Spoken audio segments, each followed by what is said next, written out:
Hi, and welcome to Omni Edition Garden City. I'm your host, Dan York, and with me on this special program is State Senator David Knezek. Welcome back to the show, sir. Always great to be here.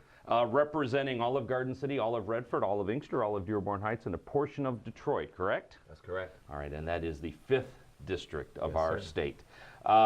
Give people a little bit of background in case they don't know everything about you, because you were a state representative first before you became our state senator. Yeah, so this is my second year now in the state senate. Did 2 years in the state house before that. And for all 4 years, I've had the privilege of representing the community of Garden City. Lost Livonia and Westland when I came to the Senate, but picked up Redford Township in Detroit. And so, it's a really diverse district, presents many challenges, but also some really unique opportunities as well. And so, for me, being the youngest senator here in the state, being the first Iraq War veteran elected to the House and the Senate here in the state, we're just trying to do the right thing and stay positive and stay aggressive and try and get in front of a number of issues that are coming down the pipes. Which has been pretty good at keeping me busy these last few months. Now, you mentioned your military service and Veterans Affairs. That's been very important to you in the very short time you've been in our state legislature. Yeah, it's actually, I think, some of the things I'm most proud of in terms of all the bills that I've been fortunate enough to have passed into law so far. The two that I'm most proud of, one deals with the hiring of veterans when they come home from Iraq and Afghanistan. For decades, I think it was actually since the Civil War, we had the ability in the public sector to give a veterans hiring preference. We never had that opportunity in the private sector. And the very last bill that I had signed into law as a member of the House of Representatives gave the ability to private employers to give a veterans hiring preference as well. And we've heard stories from veterans all across the state who are saying, it came down to me and somebody else. We were similarly qualified. We both had a good shot at the running, and that company or that business owner said, I now have the ability to give a preference to you as a veteran, and I want to make use of that. And so we're getting veterans back into the workplace and helping them make a smooth transition. And then earlier this year, had Governor Snyder sign into law a 4-bill package that I've been working on for probably about 2 or 3 years now, designed to give veterans who suffer from post-traumatic stress and traumatic brain injury the access to and the protections of using a service dog as they reintegrate into life back home and just try to go about their daily lives with some sort of sense of peace and tranquility. And so you'll see veterans now across the state, they have their service dog. They've got a new patch that we designed for veterans who are coming back and want to use that service animal. And again, the vets come home, a lot of them have these invisible wounds of war, is what I call them, post-traumatic stress, traumatic brain injury. Doesn't make them any less effective in the workplace, doesn't make them any less worthwhile as far as I'm concerned. But we know that that dog can help give them a tremendous sense of purpose and self-worth and help them transition in a smooth way and help them become a part of the society that they helped protect. So I think that's a really good thing. Now, just before we went on the air, you were talking to me about veterans' homes as opposed to veterans' hospitals. Sure. And the fact that the only 2 veterans' homes in Michigan, one of them is in Grand Rapids, one of them is Marquette. Obviously, that creates kind of a vacuum for the major population base, which is Metro Detroit. Right. So if you look at Grand Rapids and Marquette, you actually hit on a great point. Folks sometimes will confuse the Dingle Medical Center downtown or the Ann Arbor VA. Those are federal hospitals. The facilities that we're talking about are these VA homes, nursing home care, domiciliary care, short-term care, and the 2 that we have in Marquette and Grand Rapids, aside from having some very significant problems among them, they don't serve the population base of veterans, which is right here in Wayne County. I think we have just north of 100,000 veterans here in the county. Wow. And have no veterans homes to serve them. If you go out to Grand Rapids, you'll see that maybe half of the 400 veterans that they have in the facility out there are from southeastern Michigan. And so that presents some challenges for families when they want to come visit, particularly if you have an elderly spouse who maybe can't travel or doesn't have the resources to get out to Grand Rapids. And so over the summer, Governor Snyder appointed a number of us to a work group to re-examine how we are delivering this standard of care and to really talk about how we improve that standard of care first.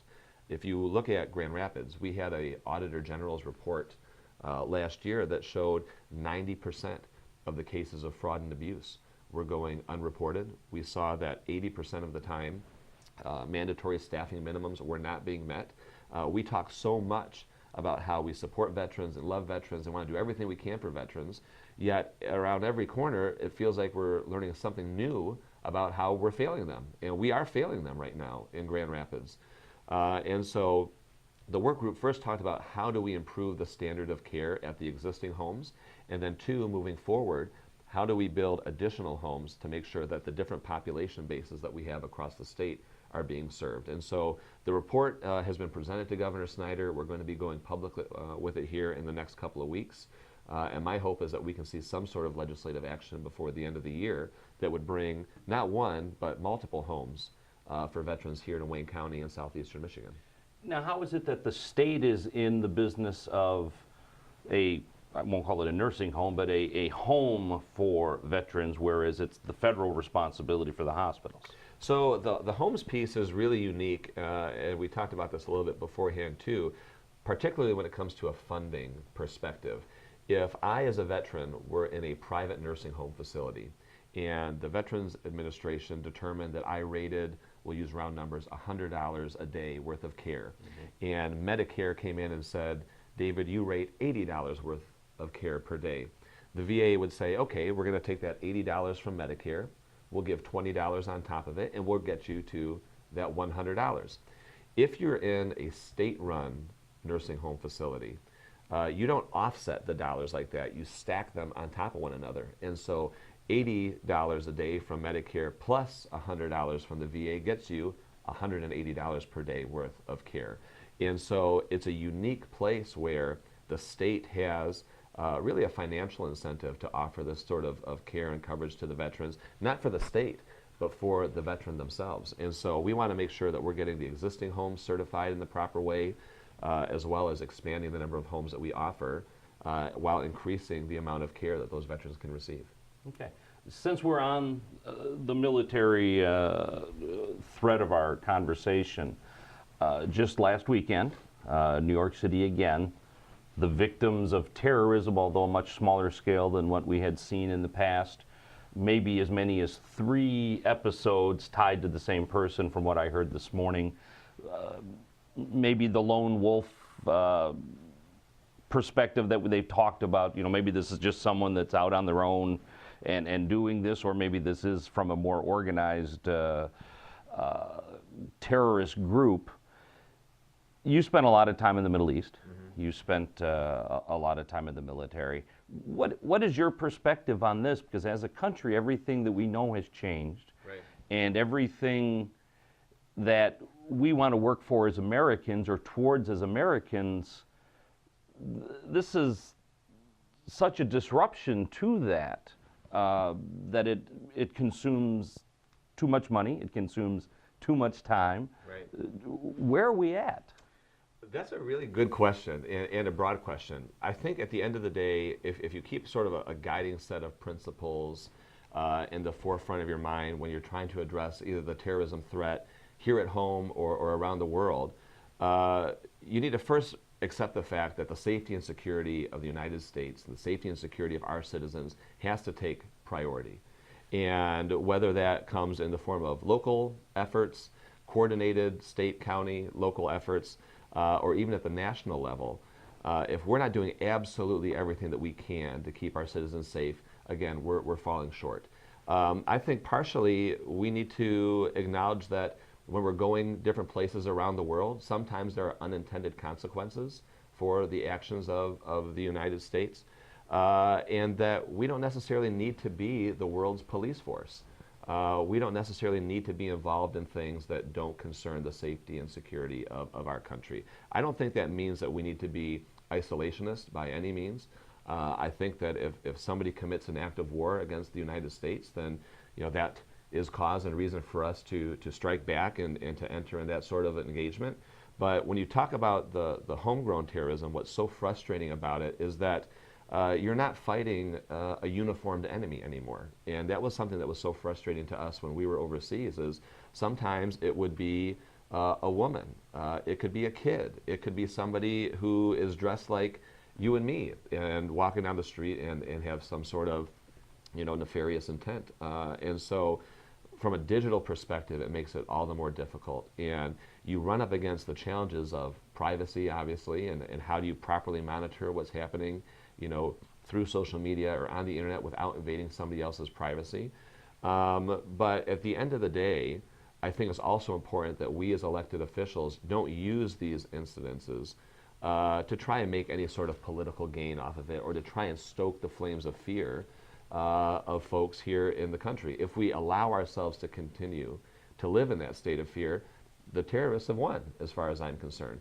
I want residents to continue to go about their days without having to stop every second or look on a rooftop or look around every corner for fear of something happening to them, while at the same time knowing that we, the folks who are in elected positions and have the opportunities and the responsibilities to address this, are doing everything that we can to make sure that these sort of things don't happen here in our neighborhood as well.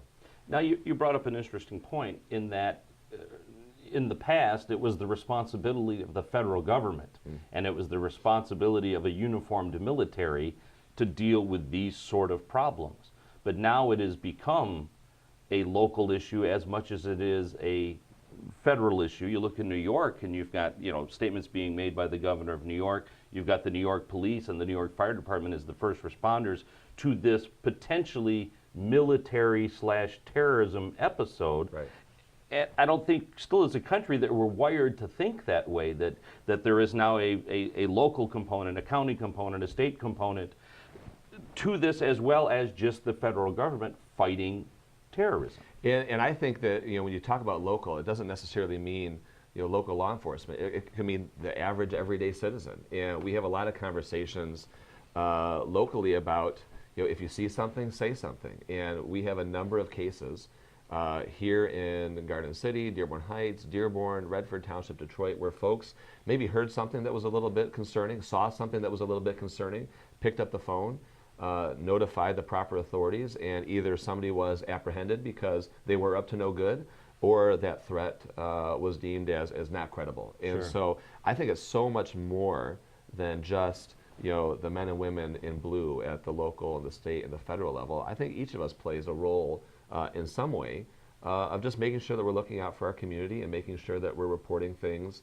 up the wire. And I'm somebody who is a large believer and proponent in some call it the broken glass theory in terms of keeping crime out of the community. It may start with a broken window pane at a storefront, but what does that manifest itself into? Right. What does it become?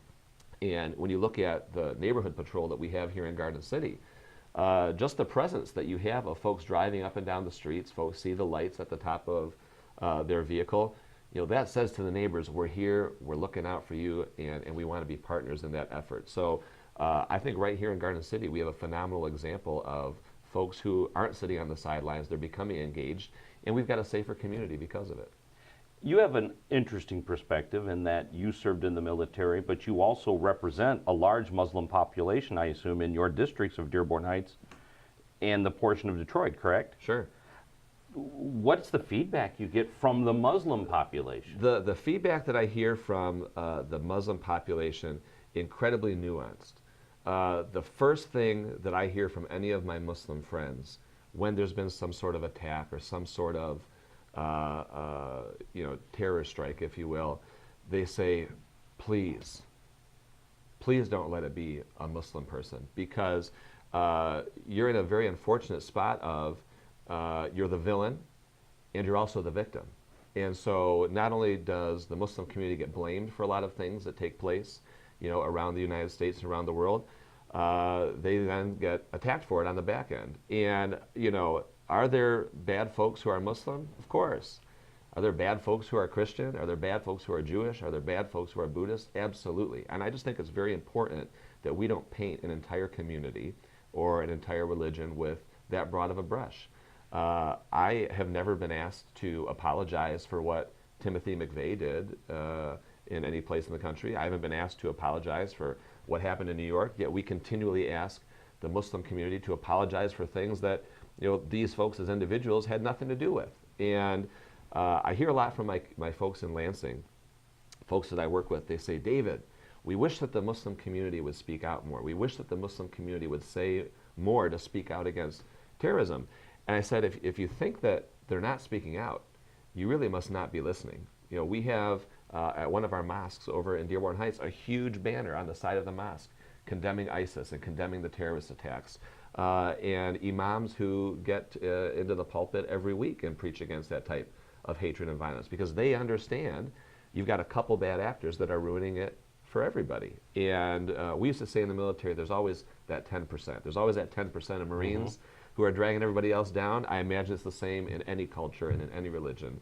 And so it's frustrating, and the Muslim community is continually looking for ways to reaffirm their support of this country, their faith in this country, and their allegiance as Americans.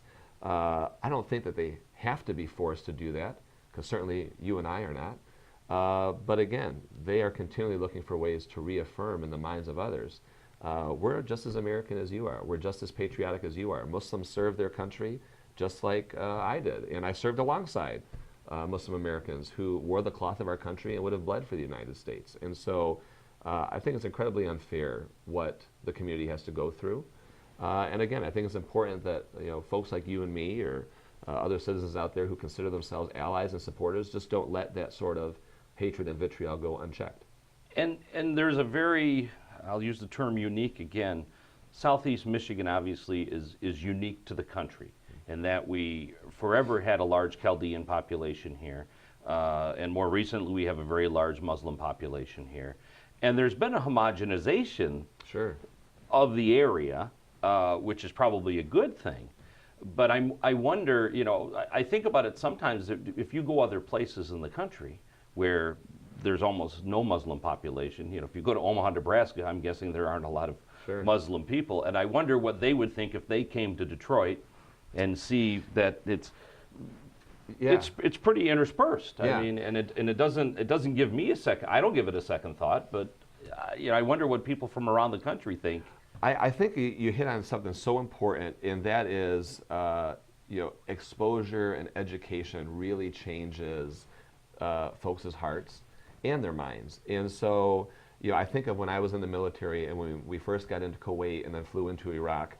I was from Dearborn Heights, Michigan. I had grown up next to Arab Americans my entire life. I had grown up next to Muslim Americans my entire life. I didn't really have that culture shock that a lot of my buddies went through, who grew up sort of Southern white Christian conservative, knows differences in their community. And so what you see here is, I think, 33% of the businesses that have been created over the last decade have been created in Michigan by immigrants. Phenomenal number of businesses, restaurants, urgent cares that are opening up in the area owned by Arab Americans, Muslim Americans. We don't think twice about it because it's the norm for us. It's the standard for us. They're our neighbors, they're our friends. We see them when we go to the shopping mart, and we see them when we go to our schools. And so for us, we don't give it a second thought because we've had exposure.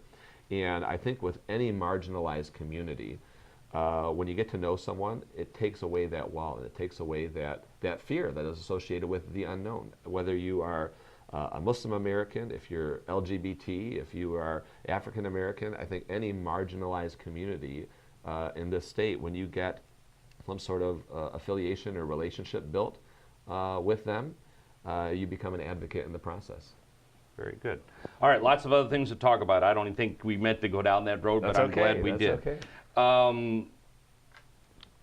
You are working on a bill right now that would change the law that currently exists that prohibits school districts from starting school before Labor Day. Right. What's your thoughts on that? What's the reasoning, and why do you want to do that? So at the 40,000-foot level, we hear from politicians all the time how they believe in local control. We love local control. Local control, local control, local control. And then around every turn, we're passing new bills that seek to take away local control or take away an individual's right to self-govern. And when it comes to the Labor Day start with our school districts, this last year alone, we saw a massive uptick in the number of school districts who sought waivers from the state to be able to start before Labor Day.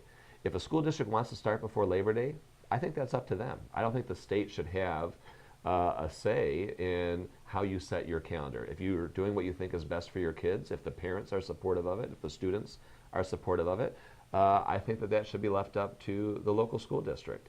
Folks will say, well, this negatively impacts the tourism industry if you start before Labor Day. The reality is most students are in school getting their pictures taken, getting their class schedule, getting acquainted with the school that they're going to be going into or going back to before the Labor Day start. I don't see why there's any reason to not allow a local school district to determine if they want to start before Labor Day as well.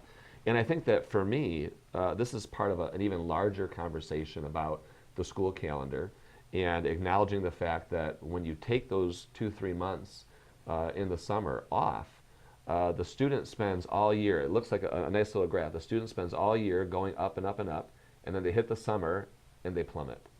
And then they spend the next 2 or 3 months of the next school year trying to get back to where they were at the year previous.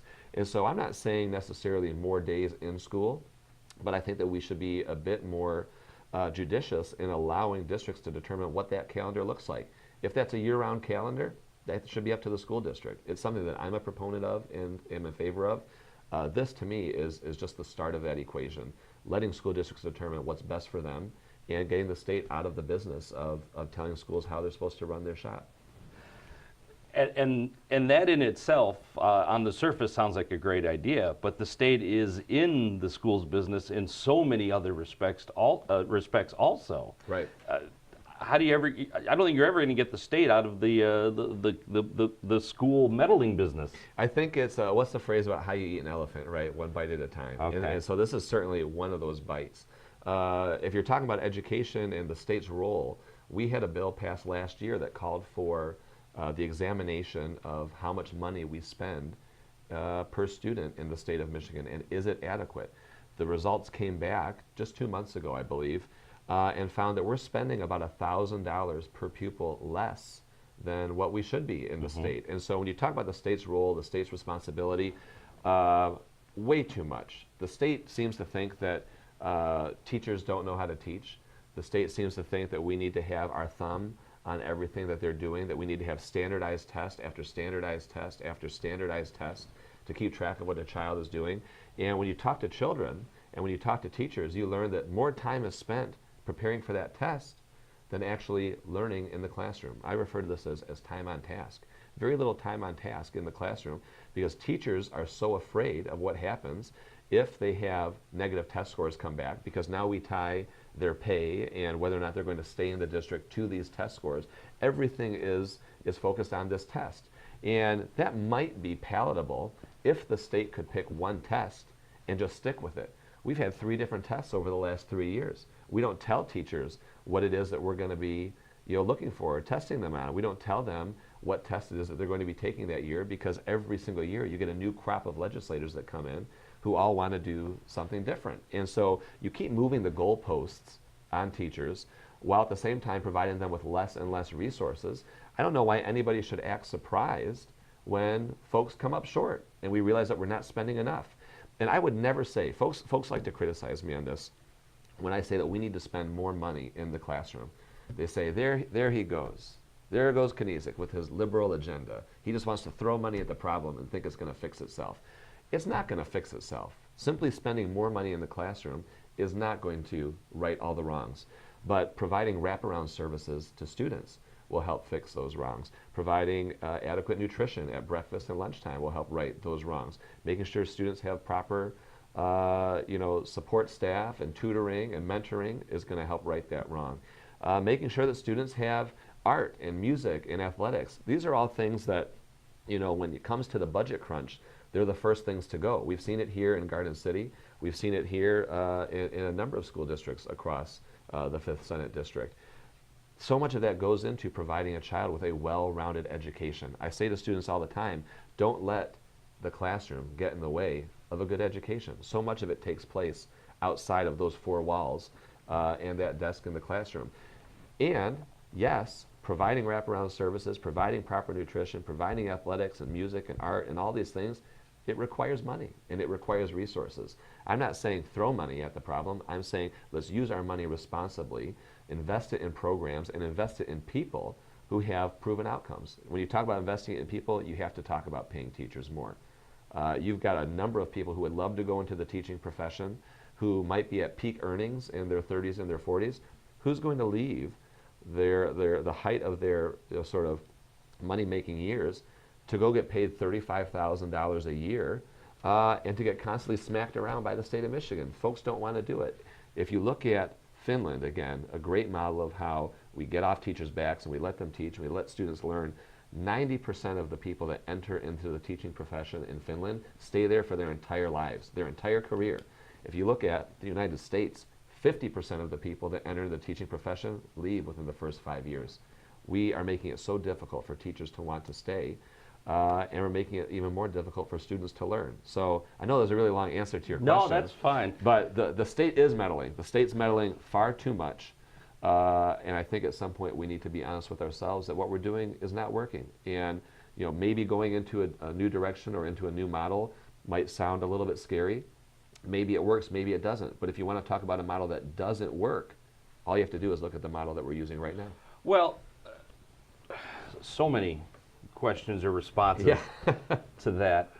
I can say, at least locally, that nothing the state has done in the past 15 years has made education any better in Garden City. Sure. And since the proposal of Headley and Proposal A back, I don't know when it was, in the 90s, I believe it was, these were bills that were introduced because the state was flush with money, that that the economy was good, and this seemed like a good idea. Both of these acts now have come to haunt us as far as funding schools, funding cities, funding local government, again, those first responders, the people that the residents of this community deal with on a daily basis. They don't deal with the county, they don't deal with the state, they deal with the city. Sure. And yet the city is dealing with, operating on a budget that's far less than it did 10 years ago. But obviously our costs have risen extraordinarily. And when it comes to education, we talk the talk, but we don't walk the walk. The most important thing that we can do is teach children to continue our society. But yet we have destroyed the educational system, at least again locally, through everything that's been done, and you're not going to get quality teachers. I know this is not for you to say, but I'll be glad to say it. In 10 years, the world is going to wonder why we have all these rotten teachers, and it's going to be because no one wants to go to work and make that little money and get their brains kicked in by the state, by the parents, by everybody involved, and you're going to pay them, the same thing you pay a factory worker, or not even that. You're not going to pay them that amount of money. And why would they do it? That I think is a problem in and of itself. The fact that we value education and value teachers so little in this country, it makes it easier for politicians to sort of ram these bills or these policies through that negatively impact education without anybody trying to check them. Well, on here's that. your 10% rule. There's your 10% 10% rule. of the teachers might be awful, but the other 90% are killing themselves. They're pretty darn and good. paying for their supplies out of their own pockets, and having to do all of this and working most of the summer anyways to stay accredited. There's one of the great things. You must continue your education to stay accredited, and then, but we're not going to pay for it. Yeah, well, and what you said earlier too, I think is so important, and folks don't think of it this way enough. The purpose of an education, in my mind, is not simply to make sure you get a job after high school or college. The job is certainly a part of it. The purpose of an education is having an educated society, folks who can carry on the American values and the beliefs and the system of government that has worked, for the most part, for the last couple 100 years. And so some folks simply want to focus on, we got to get you a job, we got to get you a job, and they start cranking folks out almost like it's a mill. And what you're getting are very poorly educated students. Students have to go through remedial courses once they get to college. While again, you talked about the teachers and how much they spend out of their own pocket. I did a bill a couple years ago, we're going to be doing it again here come January, that says if you're a teacher, whatever supplies that you buy for the classroom, you can write it off on your taxes.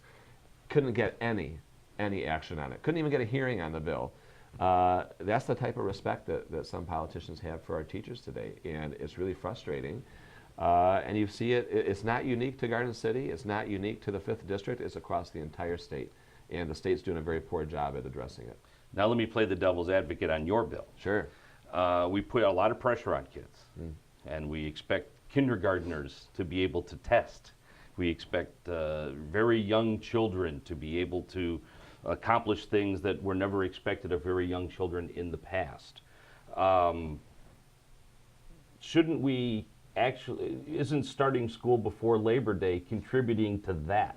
That you're contributing to that, that just more, and we're not letting kids ever be kids? No, that's a great question. I think that a lot of it is what's taking place inside the classroom, right? And you talked about, we're testing kindergartners.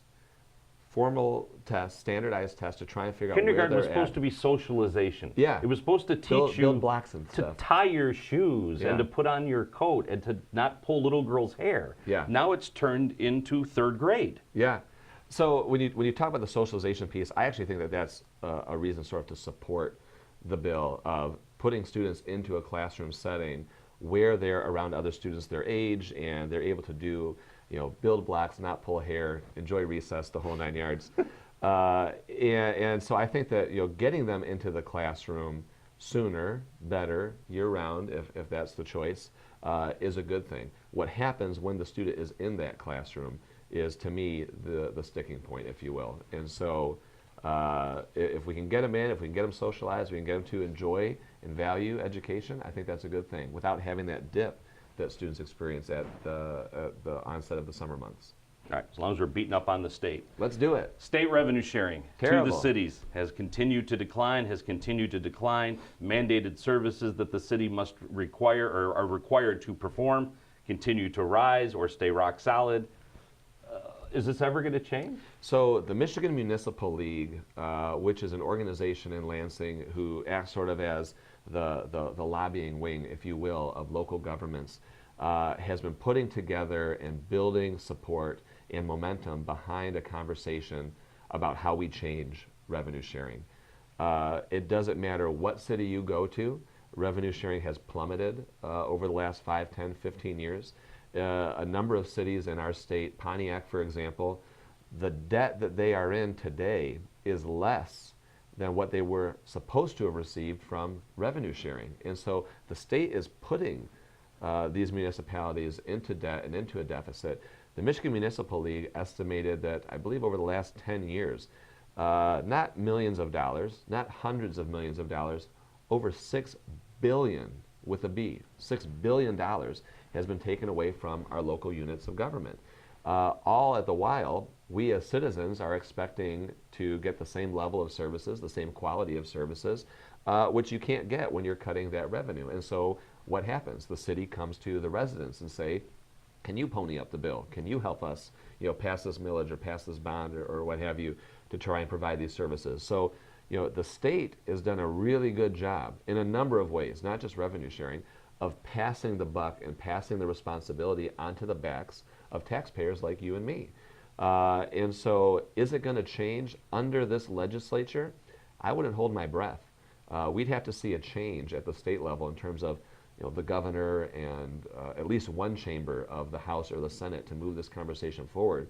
But we're starting now to coalesce all of our local leaders, all of our municipalities, our townships, you name it. And townships have some very unique challenges that they face that we don't here at the city level, to say the formula is broken. The education formula is broken. The Headley Amendment that did most of this, isn't it? So Headley was part of it, but you see time and time again that we'll pass bills in Lansing that just blow the roof off of Headley, and folks don't give it one iota of concern. They figure that it'll just be left up to the locals and it'll be their problem. The problem is, when you talk about education funding, we went the sales tax route back in the early 90s, which is great when the economy is good, but when the economy plummets, your revenue stream is going to dry up. And when it comes to the local piece, you had your constitutional revenue sharing, you had your statutory revenue sharing. For a while, it was the statutory piece was what we called EVIC, the Economic Vitality Incentives Program. Incentives is a nice way of saying we'll only give you the money if you do this. If you implement 20% health care, if you implement a hard cap on your employees, if you cut X, Y, and Z. The state is trying to find a way to control the purse strings of local government while at the same time getting them to do what it is they want them to do. Again, local unit of government. We hear local control all the time. I think we should let the locals determine what they want to do, how they want to provide it, and we should not be getting in the way of making sure that the dollars that our residents pay come back to the community. I don't even remember what it was called. It was Proposal 1, I guess, that was introduced last year or 2 years ago that would have moved everything that is regarding roads to gas tax. And then it would have shifted education out of that, correct? Am I oversimplifying that? You're oversimplifying it. Okay. But that's okay. So the sales I'm tax a simple piece, kind of guy. I didn't say that. So the sales tax piece, obviously we're at 6% right now in the state. Right. The proposal that was on the ballot last year was to raise that sales tax from 6% to 7%. And that additional percent would have generated about $1 billion in revenue every year. And they were going to earmark, if you will, that $1 billion for roads. The residents obviously overwhelmingly came out and said, we don't want that to happen, 80 to 20. And so what we ended up getting when the legislature passed the road funding bills last year, make no mistake, don't let anybody tell you that we passed a comprehensive road package last year, because the first thing that we did is cut $600 million from the general fund. Now these are future cuts. They didn't specify where those cuts are going to come from. They simply said that when we are fully operational with road funding, you need to find $600 million from the budget to cut. It's going to come from senior services. It's going to come from education. It's going to come from veteran services. It's going to come from all these things that probably you and I and our families enjoy and benefit from right now. And then you need to go out and raise $600 million from increased registration fees and increased gas taxes. So, the registration fee, we call this the birthday tax. When you go to register your vehicle again every year, you're going to see a pretty marked increase in what you're having to pay to register your vehicle. And this is not even going to be at its peak implementation until 2021. So not only are the roads going to continue to deteriorate over the next 5 years, when we get to 2021, we're going to be at the funding levels that we need from 2016. So we're still going to be short. And then we're going to say, well, we're going to have to come to the residents and ask them to pony up or find somewhere else to cut in the budget. The road funding formula to me was botched from the beginning. I was somebody who said, PA 51, Public Act 51, which is the act that controls how you distribute those funds, right now it simply looks at a linear mile. A linear mile in the Upper Peninsula is equal in funding to a linear mile in southeastern Michigan, even though we have a much higher volume of traffic. Right. And a terrible freeze-thaw cycle that we experience here. The money should be going to where the volume is at and where the use is at and where the present road conditions need it most. That should have been the first thing that we did. We failed to do that and instead kicked the can down the road until 2021. And you'll notice when we passed this in 2015, 2021 is 6 years later, right? In 6 years, the entire House of Representatives will have cycled through. You will not have a single person that ever served in 2015. Right. So the decisions being made now will have to be dealt with people who... They'll let somebody else fix it down the road. All right. So that actually brings me to my next question. Uh-oh. Term limits. Oof. People like to pound their chest and say, let's stop career politicians. Let's keep a rotation of people going. And I'm gonna hop right on my I'm gonna get right on my soapbox. Sure. So you create a situation where I think state reps are limited to 3 terms of 2 years? 3 2-year terms. So it's 6 years. And senators are limited to 2 4s? Correct. So that's 8 years. So in my mind, again, you already had term limits. It was vote people out of office. Sure.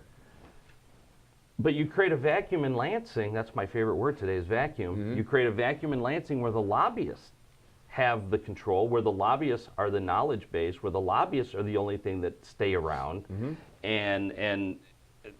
And all you've done is create this juggling act. In your case, you went from a state rep to a state senator. And we know people that just go from this position to that position to this position to that position. Mm-hmm. So it's not really affected them as being career politicians. Right. It just moves them around and eliminates institutional knowledge in my mind. Absolutely. This is probably not a popular view that I have because I think term limits are silly. So, but how does that affect? This is a great example. Mm-hmm. Everyone in Lansing knows they'll be gone by 2021. So we will dump this on them and create this shiny balanced budget that makes us look like heroes. So it's a popular or a not popular view that we both share.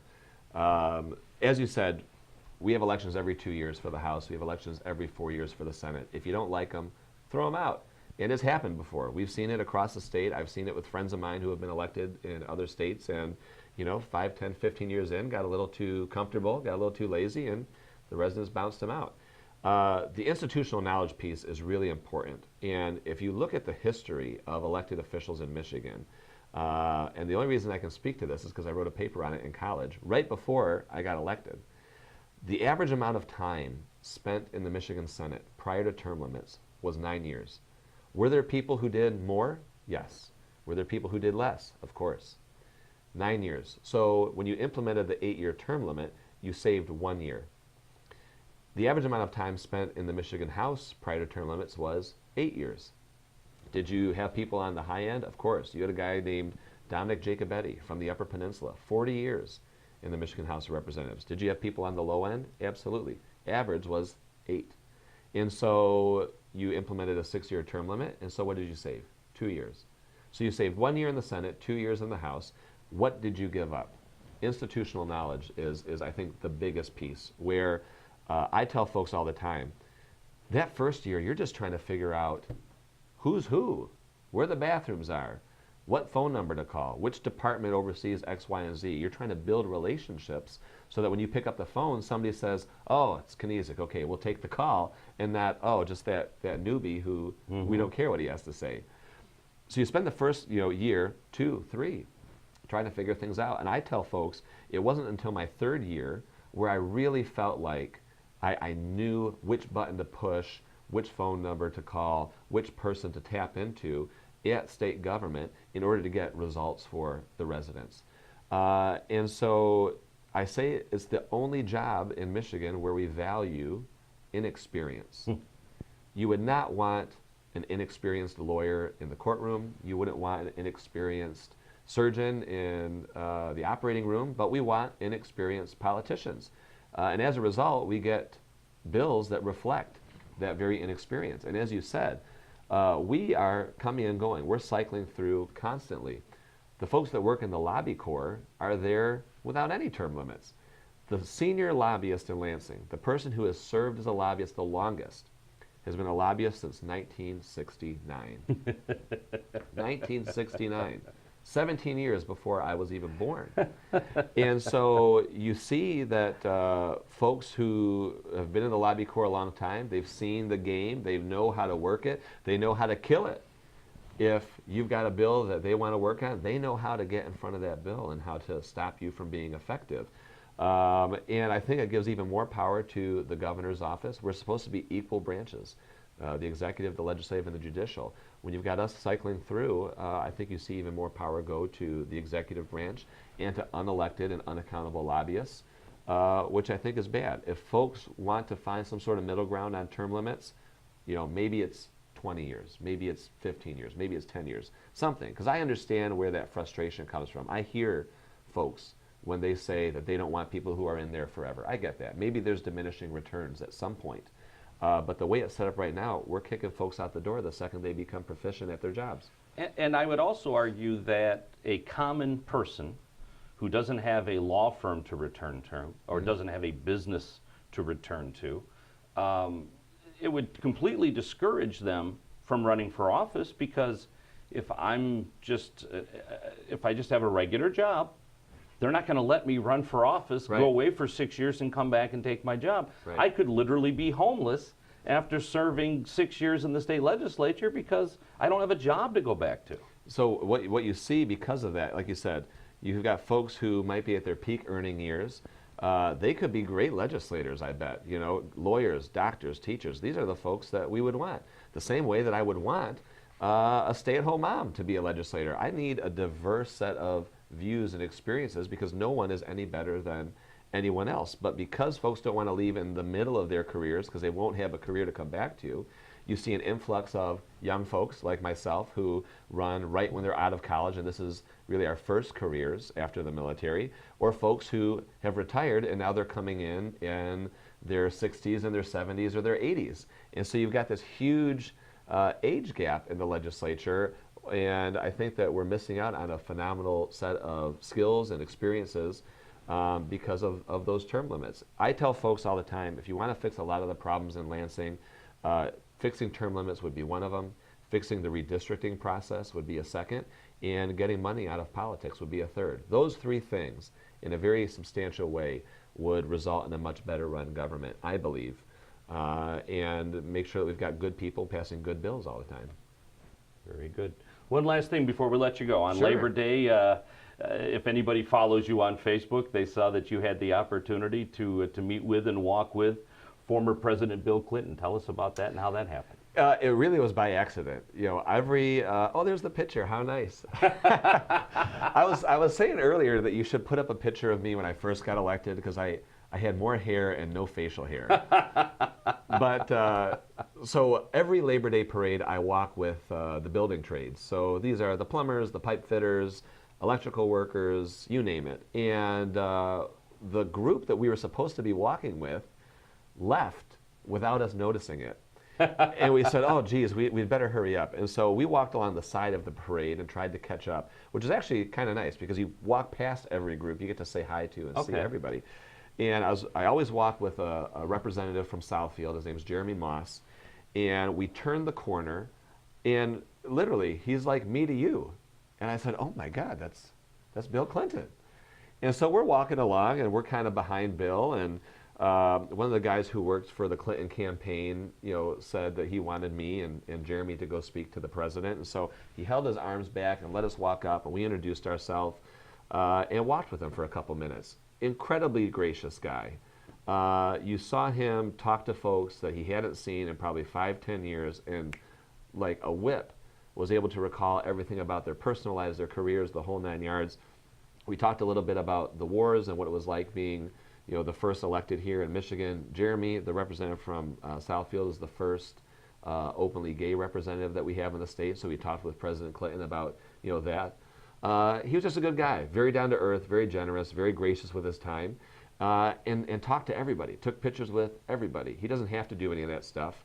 Certainly he was on a time crunch because he was in the Detroit Labor Day parade that morning and then flew to Cincinnati to do their Labor Day parade that afternoon. But for me, it was a great experience. I've met President Bush when I was in high school. I've met President Obama since coming into office, and now I've met President Bill Clinton. So I'm just trying to check off all the boxes.